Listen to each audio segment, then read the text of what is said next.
Welcome to the Why Not podcast. I'm your host, Staff Sergeant Brendan Miller. You've probably already read the title, but it's great to give your 110%, but it's also impossible. So today we're going to be talking about how to sustain superior performance.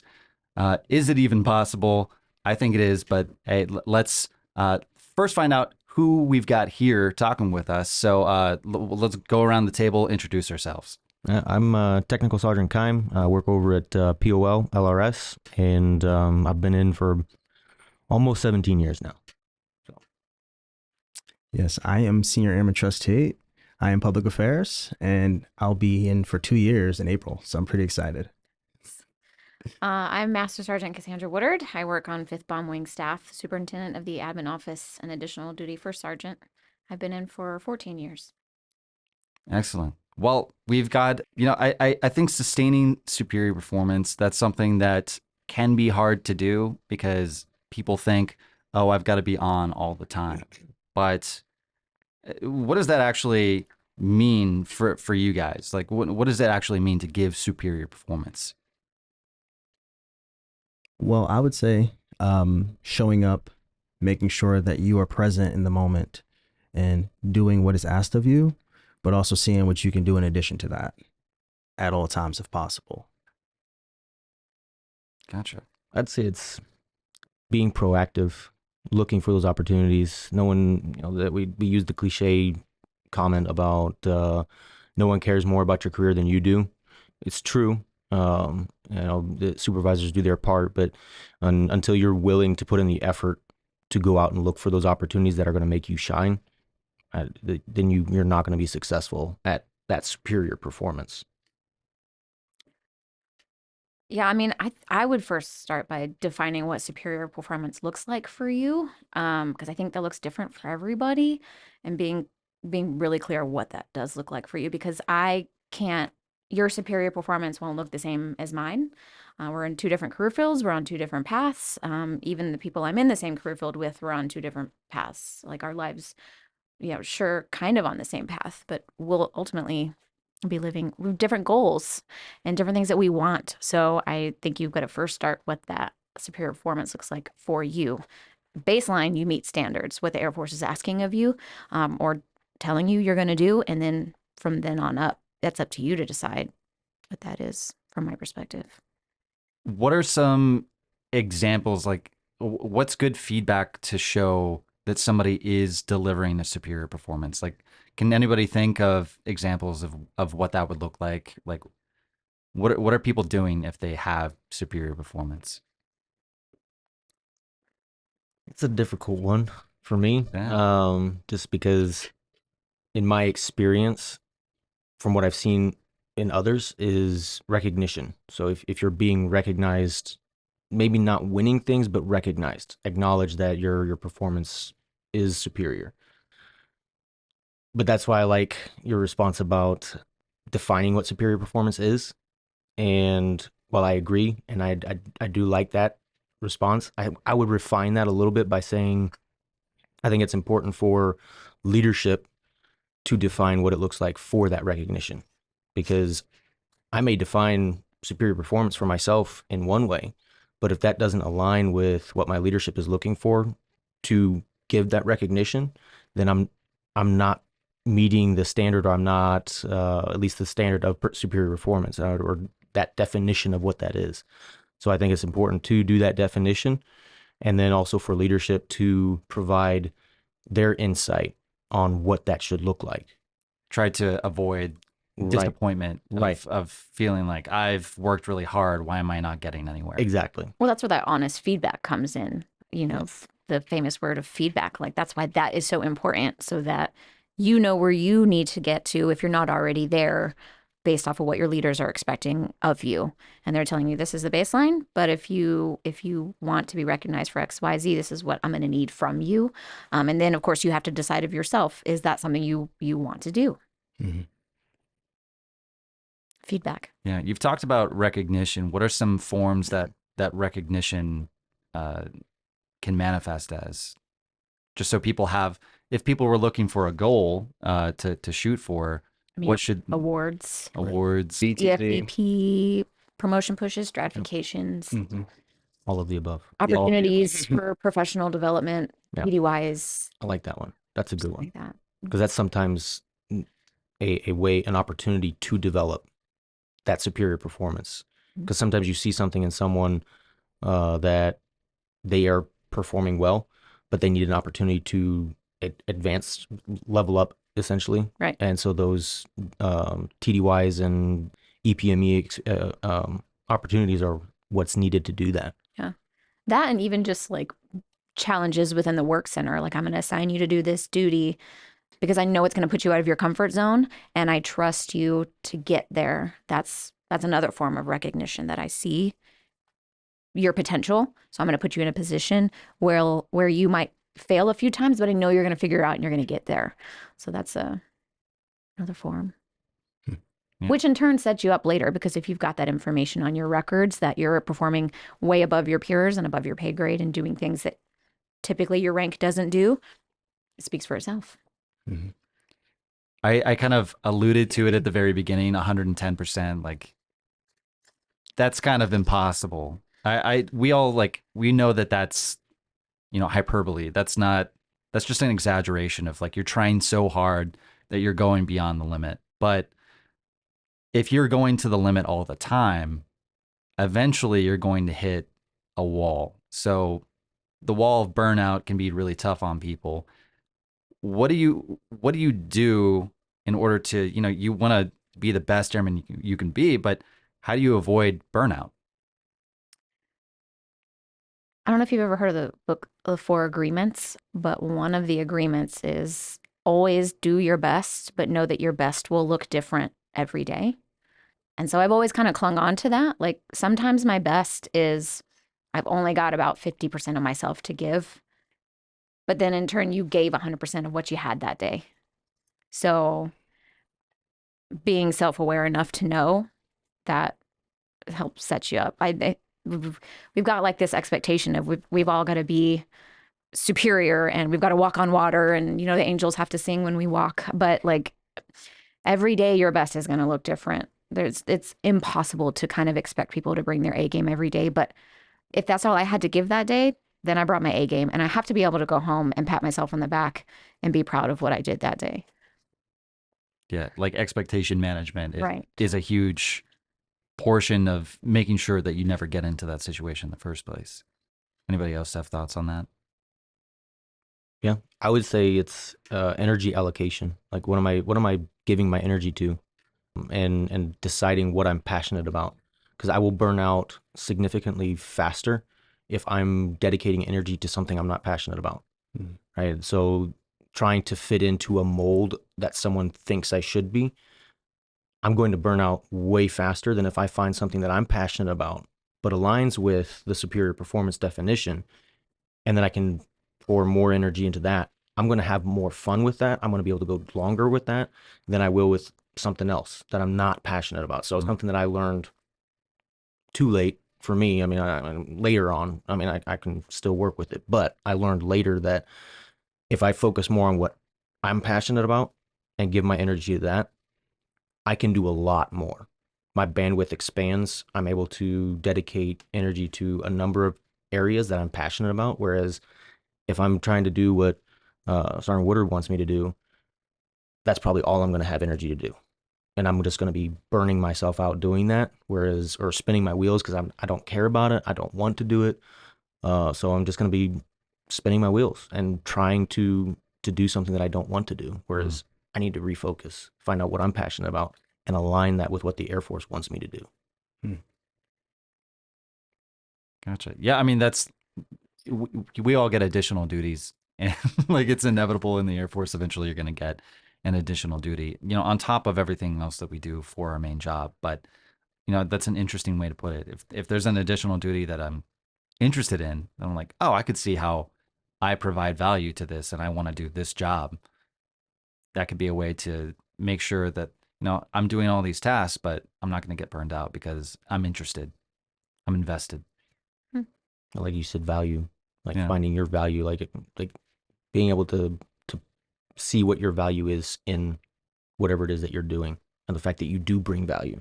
Yeah. Right? You have value. Everyone has a value. The unique perspective that you bring to something is the value that you have. So being able to see that in everything that you do, that's what's going to keep you going for longer.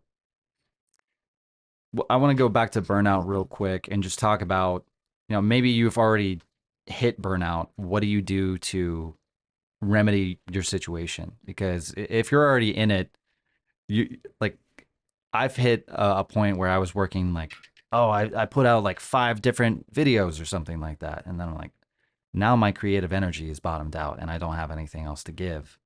What do we do to get back to normal? We have to know when you need to take a knee, take a day leave.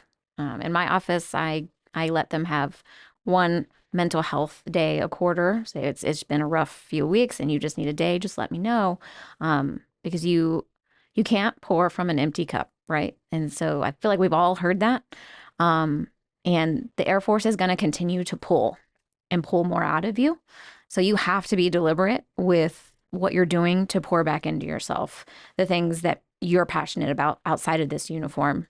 You have to make time for those things. You have to know where your threshold is, so that first you can try to avoid getting to burnout by taking a knee every once in a while. I know some of us hate to take leave, and then you come back and then you've got a mountain of work left to catch up on now, right? But it is so necessary. If you're already at burnout, then it's just being self-aware enough to say, I need a day, or be deliberate with taking an hour of your lunch or 30 minutes, whatever that looks like. But you have to be deliberate about it, because the Air Force is not going to be like, oh, wait, I need to slow down. This person needs a break. It's going to continue to pull what you're going to be offering. So you just, again, you have to be deliberate with the time you're taking to pour back into yourself. I'm Because hearing a also little bit of vocalizing it too. right. Yeah. Yeah. Well, yeah. That just goes back to the feedback part. If you know your airman, or you speak with your supervisor a lot and you feel comfortable with that relationship, then you feel comfortable coming to your supervisor and being like, hey, I'm tapped out right now. Can I take a knee, or can I take a day, or can I leave early today? Those kinds of things. The open communication. Obviously, don't bottle it in, but that's all a part of creating a safe environment, and the feedback aspect of being able to come to your leaders and say, hey, I need a break. And it should be granted. Now, depending on the time of year, maybe it would be something you would have to talk about what that looks like for you at that moment, and then maybe plan for a longer break in a week or so, depending on what's going on in your work centers. I think that having a good extracurricular activity or good hobby outside of work is always good, especially for me just coming into the Air Force. There's a lot of things I'm still figuring out, like my agency of control, what I can and cannot talk about with my supervisors. So I feel like while I'm figuring all that out, hey, once I'm off work, I'm going to do this fun thing. I was a little stressed out at work, but this thing will help me just alleviate my stress. I think everyone should have that, especially in an area like mine. So, For sure. The other thing I would add to that is just prioritizing tasks. Like what can I take off my plate? What's something that I can set aside and not do? Like when I got here, I did a reset on everything that I did, and I prioritized what do I want to get involved with, because I'm not going to be able to sustain everything that I was doing prior here, right? So I need time to unwind so I don't burn out, and then prioritize what am I going to put back on my plate? What am I going to do? Air Force mission is going to be there. That's going to happen, right? So it's prioritizing what extra things am I going to do? What other things do I want to dedicate my energy to, so that I don't burn out? That way I'm seeing where my energy is being spent, and then on top of that, just realizing that and the Air Force is going to continue doing Air Force things. The mission is going to continue even when I take a knee, right? Like you said, it's I need that time off. I need that time, and I need to be able to disconnect from the work and realize the Air Force is going to continue, right? The mission is going to continue going. I had a senior that taught me that. Like, it was a big deal for me, because I was working way too long and way too much. And he was like, look, the mission's going to get done. Do you take care of what you need to get taken care of? You do that hobby, take a day and go do your hobby, do your thing, spend time with your family, whatever it looks like, and that way when you come back, you'll be fresh. Sure, you may have a little bit of stuff that you'll have to address that more than what you had before, but you'll be fresh. Have that energy back that you can then dedicate into it, and then just spend a day to refocus, find out priority, right? What do I need to address now? What can I push off till tomorrow, right? Never spending more energy today on things that could be done tomorrow. That's kind of how I see it with the burnout, in addition to what you all had to say as well. When a tornado strikes, you may only have seconds to act. Preparation now can save your life later. First, know where to go. Move to a basement, storm cellar, or the smallest, most interior room. Have a tornado emergency kit ready. This should include personal documents in a weatherproof container, flashlight with extra batteries, or hand crank weather radio, bottled water and non-perishable food, a first aid kit and medications, and a fully charged power battery bank for your phone. Tornadoes don't wait. Prepare today so you can protect yourself and the ones you love for tomorrow. What I'm kind of hearing from what everybody's saying is, being self-aware, being able to communicate with other people, because it's not all about you. You certainly aren't going to be the single defining factor of whether or not the Air Force mission is successful. You need your team, and your team needs to know that you need to take a break. And I think we've been talking about these burnout remedies and balancing ourselves, balancing our work selves with the rest of our human selves. We have to make sure that we're refilling that cup, and whatever that looks like for you, you have to go ahead and do it. Now, I wanted to ask about, is there any advice that you offer to people? Like, what's your direct advice whenever you see somebody who's like a real, star performer, but is probably, burning the candle at both ends? So I feel like some people, they feel like if they don't see extrinsic, signs that they're doing something, they have to keep pushing themselves beyond their means, and it'll burn them out a lot faster than somebody who's like, hey, I'm just going to show up and do my best every day. And that for some people is fine. They like burning out like that because I feel like they believe that it's pushing them to the next level in comparison to you, at least. Like in comparison to you, I'm doing all these amazing things while you're just doing the baseline. And as long as you're happy, that's all that matters. But if you're burning yourself out, are you really happy? Are these extrinsic rewards you're getting really making you happy? Is it really balancing you out? Right? So I don't know. I feel like it's all about what your motivations are in life and remembering what those are so that when things get hard, you can always go back to that and say, this is why I'm here. This is why I'm doing this. But if it's something outside of yourself, that's kind of hard to control. Like, oh, this BTZ or this annual awards, it's like, I get that that might be your goal, but if you don't get it, are you going to crumble? Are you going to break? Are you going to have to rebuild yourself? And if you are, you might want to reevaluate your priorities. But that's just me. Yeah, being open to your goals have to change every once in a while. You reevaluate. Okay, well, it's been a few months.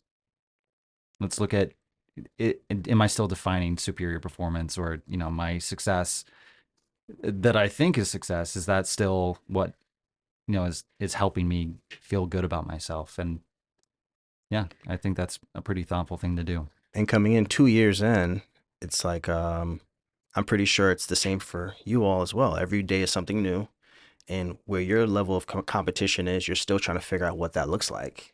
But for me, I'm like a baby here, just like what's going on. So I'm very patient with myself, and I'm just like, okay, just take it day by day, step by step, and just show up and do my best, so.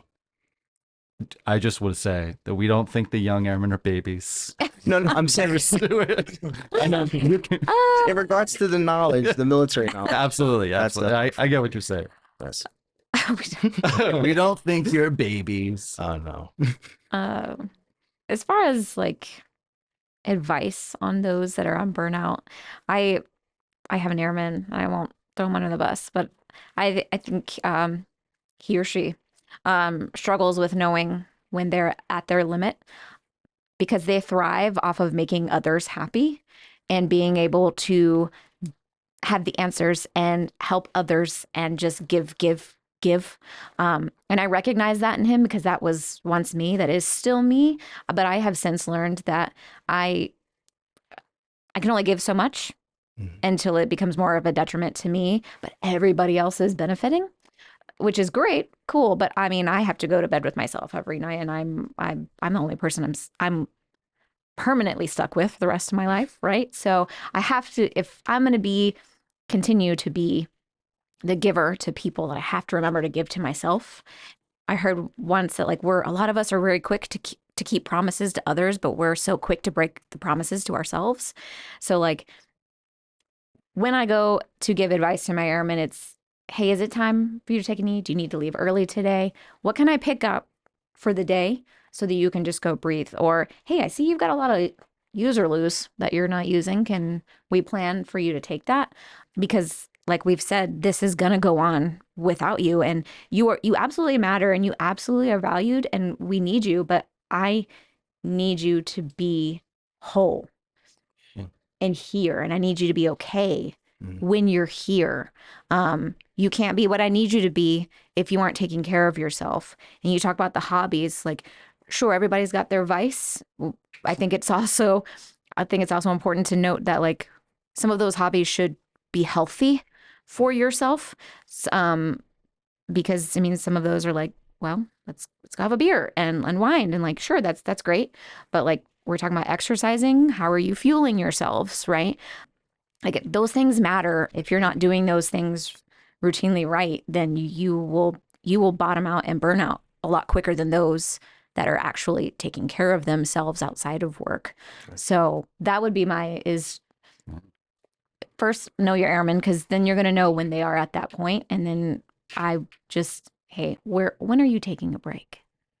Because I can't use you the way I need to use you for the mission if you're not all here with me, right? And then the small things start messing up the things they wouldn't normally mess up. And their threshold for dealing with customers and different issues is a lot lower than it normally would be. And then you find yourself in a situation where, well, your airman's acting weird now. And now people are getting negative views of you because you haven't properly managed your stress. And now it's coming out in the work center, right? So please, you have to first and foremost take care of you. So whatever that looks like, it'll look different for every work center. Because I mean, I don't work shift work. But there's plenty of people out there where I'm pretty sure that finding that time for yourself to refill is a lot harder, which is why you have to be deliberate about it. Right.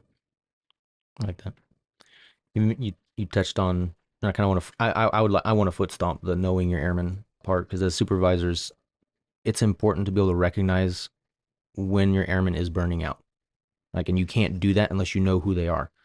You can't do that unless you know what it looks like for them to be at their best.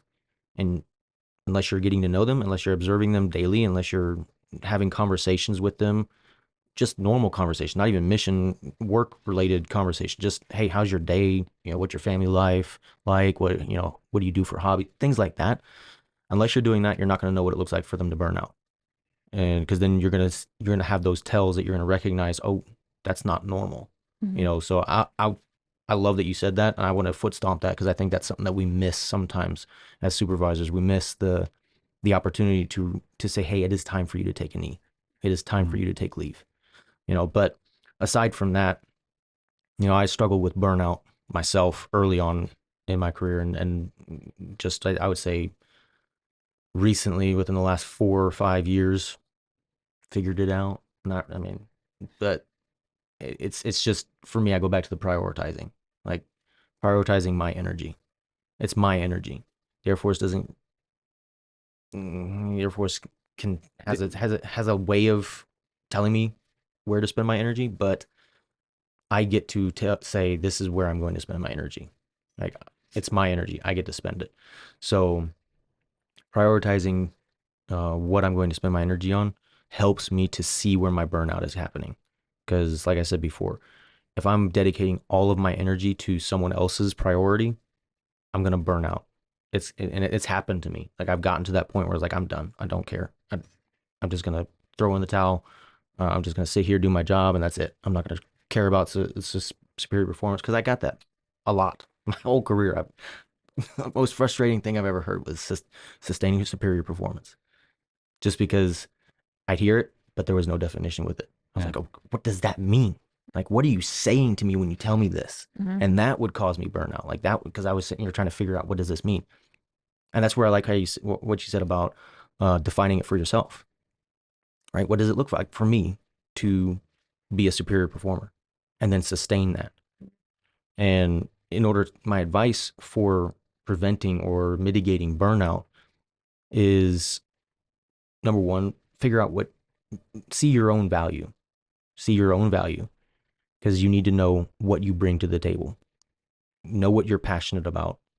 So that way you can dedicate that energy to that passion, because those things that you're passionate about, in a way, is going to feed that energy. That's something that I've learned, is that things that I'm passionate about, I will be fueled by that.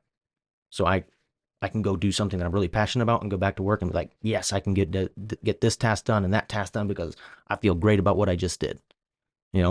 So few things, right? Just those few things that just helped me to come out of burnout, and then continues to help me to see when I'm burning out, and when I feel myself hit that point of, I really don't want to do this anymore. Okay, something is missing, and I've lost my priority, so I got to refocus and hit that priority right. Well, let's package it up for people really nicely. If they want to be a better performer, what are just some quick things that they can do for themselves, resources that they can start utilizing, or folks that they can reach out to if they want to be a little bit better than they are right now? I would say, as a person coming in, keeping a habit, making sure I have plans for the week or the month, micro goals, and have eventual goals, but be realistic and have those step ones, like we were talking about earlier. Okay, what can I do right now with the resources I'm allotted, with the energy I have, with the enthusiasm I have to get to this next step? Reading a good book, like she said, the Four Agreements. Going to the chaplain if you feel burnt out, maybe. Going to MFRC if there's financial things going on, family things going on, whatever it may be. Just finding the resources to get you back to that superior performance, your version of superior performance, not some astral definition like he said earlier. Whatever's your best, and showing up and doing that every day. I would say finding a network of people that breathe life into you, right? Having those trusted sources that you go to get counsel. And that may look like a chaplain or MFRC or a mental health professional. It Could be a mentor. could be a mentor. It could be somebody, and I'm glad you brought that up, because I mean, that mentors are, I feel like, a dime a dozen. Like, sometimes difficult to find, and being ready to be that mentor. I feel like, but yeah, having that network of people that will breathe life into you to be able to fill your cup, right, and give you that energy that you need to continue on. Maybe give you a reality check. That's sometimes a necessary feedback that we need, is that trusted source that'll tell you, hey, you're missing the mark a little bit, or hey, you do need to take a step back. You're doing too much, whatever it may be. I think having those resources, that network of people that will, breathe life into you one way or the other. And keep you accountable. Yes. Yeah. Yeah, find your squad. Find your people that are good for your mental health, that don't drain you more. And that is actually something you have to be more deliberate about too, because people that you think are closer as friends sometimes actually take more from you than they do add from you. So you have to be very self-aware and of who are you around when you feel your best, and you feel like you can be yourselves and you feel like you belong. Who are you around? What are you doing? And that is what you need to be more deliberate about, being around those people more or doing those things more, because it's speaking to who you are, and in turn filling your cup, whether that's a hobby or not. But again, you just have to be deliberate with the company that you hold around yourself, because other people's energies can rub off, and if you're not doing well, it's not going to be well. So I like how you said it's your mentors. I just say build your squad and be deliberate with it. Yeah, gotta watch out for the negative Nancys and negative Nathans. That might not even be one. It might just be negative Nancy. I'm but sorry to any of the Nancys or Nathans that are listening. yeah. Look, I'm sorry. Yeah, we are very grateful for having you all on today. And of course, hey, if you're listening out there, we appreciate you listening. If you have some resources for, being your best self, go ahead, leave it in the comments. We appreciate that. And yeah, give your normal 100%. Don't give that extra part that doesn't exist. Thank you.